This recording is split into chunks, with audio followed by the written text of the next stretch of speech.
أعوذ بالله من الشيطان الرجيم. بسم الله الرحمن الرحيم.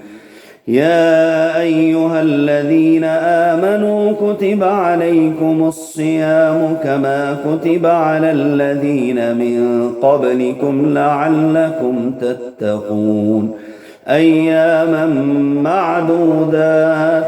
فمن كان منكم مريضا أو على سفر فعدة من أيام أخر. وعلى الذين يطيقونه فدية طعام مسكين. ومن تطوع خيرا فهو خير له، وأن تصوموا خير لكم إن كنتم تعلمون. شهر رمضان الذي أنزل فيه القرآن هدى للناس وبينات من الهدى والفرقان. فمن شهد منكم الشهر فليصم.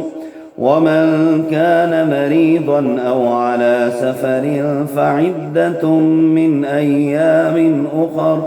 يريد الله بكم اليسر ولا يريد بكم العسر ولتكملوا العدة ولتكبروا الله على ما هداكم ولعلكم تشكرون. وإذا سالك عبادي عني فإني قريب أجيب دعوة الداع إذا دعان فليستجيبوا لي وليؤمنوا بي لعلهم يرشدون. أحل لكم ليلة الصيام الرفث إلى نسائكم هن لباس لكم وأنتم لباس لهن.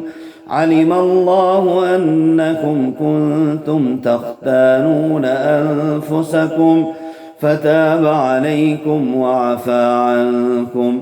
فالآن باشروهن وابتغوا ما كتب الله لكم وكلوا واشربوا حتى يتبين لكم الخيط الأبيض من الخيط الأسود من الفجر، ثم أتموا الصيام إلى الليل ولا تباشروهن وأنتم عاكفون في المساجد.